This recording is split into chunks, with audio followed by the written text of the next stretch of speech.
Olá, meus cumprimentos a todos, aqui estou eu para mais um vídeo e hoje nós vamos falar sobre perspectivas da união conjugal, ou seja, o que se espera, né, pelo menos algumas pessoas, sobre o casamento. A união quer dizer dois seres que se juntam a fim de viverem juntos.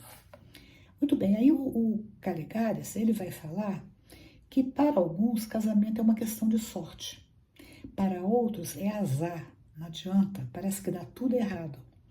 E ele vai dizer também que qualquer uma dessas perspectivas não corresponde à realidade.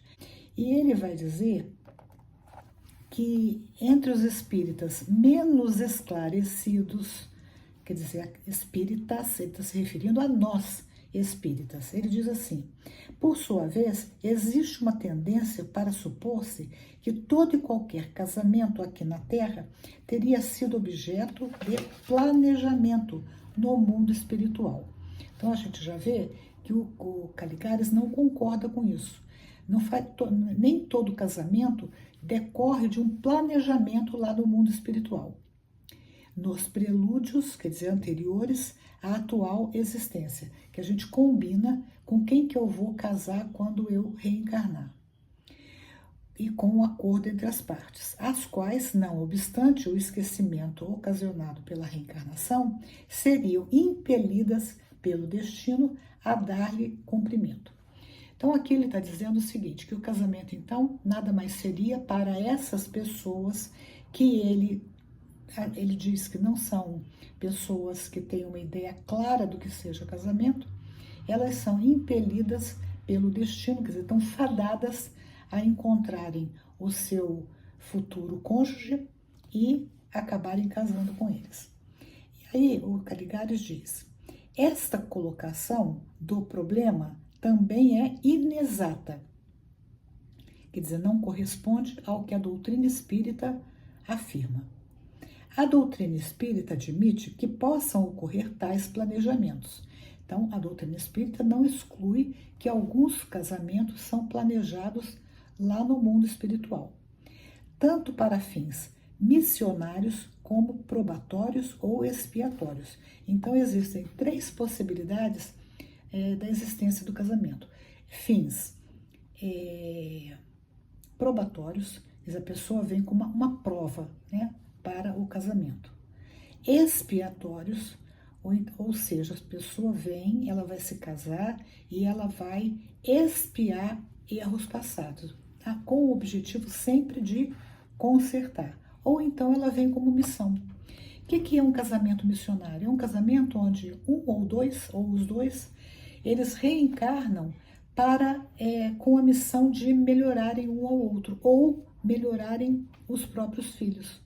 Né? Então, é aquele casamento onde ou a mulher reencarna e ela tem por objetivo ajudar o marido a superar as suas más inclinações, ou vice-versa, o marido, na sua missão, ajuda a sua mulher a superar também as suas dificuldades. Ou então, os dois ou um recebem os filhos e a missão deles é o quê? Fazer com que esses filhos se melhorem mutuamente.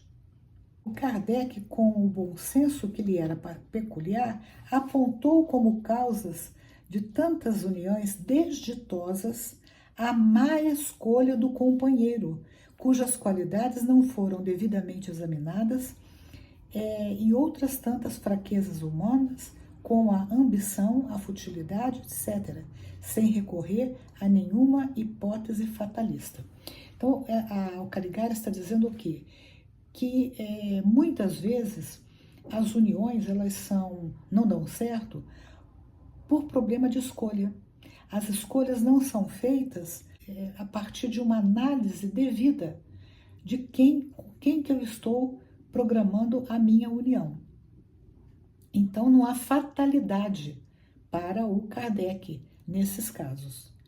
Continua o Caligares.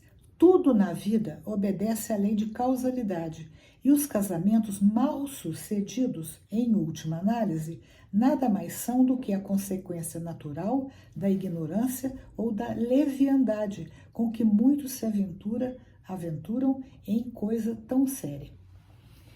Ou seja, alguns casamentos, e muitos deles, é porque as pessoas se entregam a um relacionamento sem a devida análise da responsabilidade que o casamento implica, ou com quem que eu estou me envolvendo. E ele continua dizendo assim, o que acontece comumente, quer dizer, não é raro, é comumente, é o seguinte, 2 pontos. Durante o namoro e o noivado, os jovens desejosos de casar-se reciprocamente esforçam-se por manter uma boa conduta, procurando esconder ou camuflar os aspectos indesejáveis de seus caracteres. Então ele está falando que durante o namoro ou o noivado, que é a fase em que as pessoas se aproximam e eles têm um objetivo. O namoro e o noivado têm o objetivo da gente se conhecer. Mas é interessante, né? Porque quando a gente vê esse livro sendo escrito lá na década de 70, isso ainda vigorava, né? As pessoas davam tempo ao tempo. Era o namoro, ia devagar, né? Devagar com andor, porque o santo é de barro, como dizia o ditado popular. Não se entregavam, não se precipitavam a um casamento sem antes bater aquele papo, conhecer os valores, e aí acabavam o quê? Rapidinho se comprometiam com uma pessoa que mal se conhecia. Então ele diz assim, ó, as pessoas procuravam então criar uma impressão favorável, quer dizer, faz de conta que eu sou assim, mas na verdade eu não sou. Não demonstravam verdadeiramente o que elas são. Conduta procurando esconder ou camuflar, quer dizer, fazer de conta, aspectos indesejáveis de seus caracteres. Então, por exemplo, se a pessoa, vamos dizer, uma pessoa, eu não gosto de futebol, suponhamos, mas o meu marido, o meu noivo, o meu namorado gosta. Então eu faço de conta que eu gosto. Para quê? Para ele pensar que ele está me escolhendo porque nós temos coisas afim. Neste período, os casais vivem no estado de encantamento, né? Tudo é maravilha, né? O namorado acha que a namorada é maravilhosa, a namorada acha que o namorado é maravilhoso, assim como o noivo e a noiva. E são estimulados muitas vezes pela atração física, evitando a menor alusão a episódios desagradáveis do passado de cada um.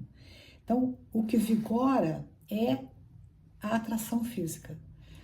E se evita o máximo que pode qualquer alusão, quer dizer, qualquer menção às características do passado, características desagradáveis do passado. Então, se esconde todas as experiências que se consideram negativas para o outro.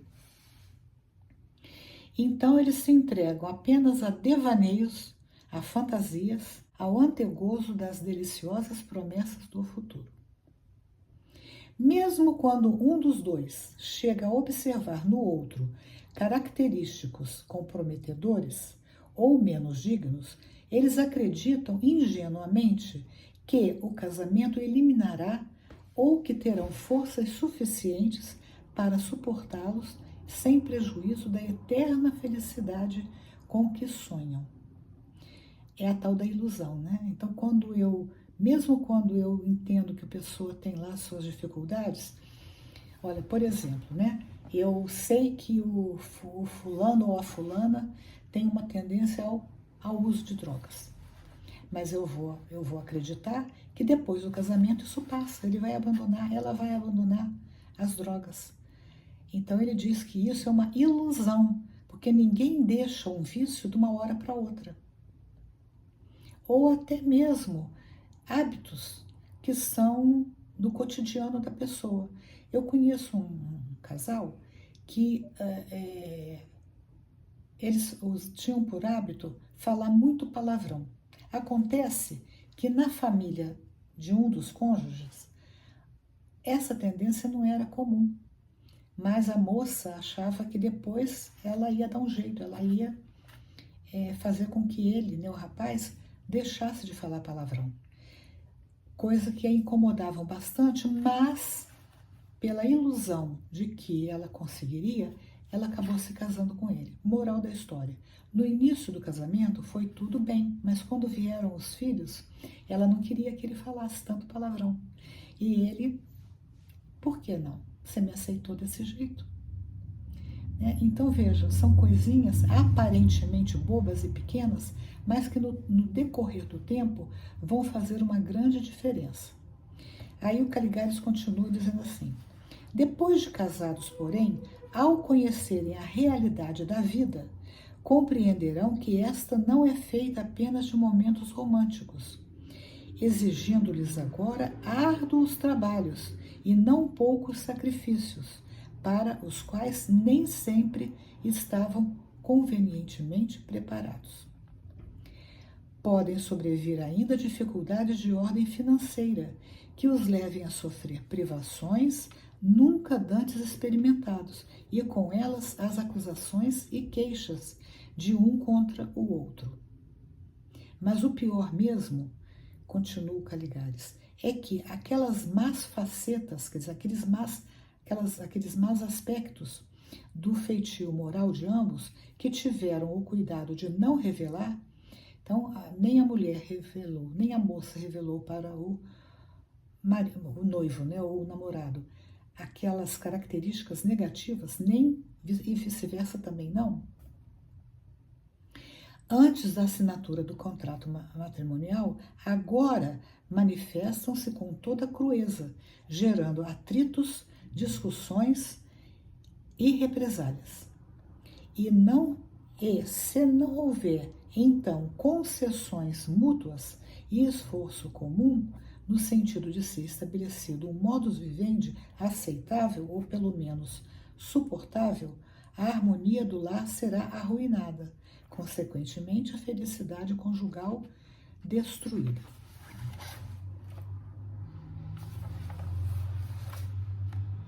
Então tá aí o nosso texto, que o Caligares, de uma forma tão realista, desenvolveu, e que particularmente eu acho que ele tem muita razão. Bom, aqui está então a lição que o Caligares passou para nós. E se vocês gostaram, deem um joinha, compartilhem e comentem. Isso será muito bom para mim e com certeza para aqueles que eventualmente estão aguardando os comentários para aderirem ao vídeo. Até o próximo vídeo, se Deus quiser.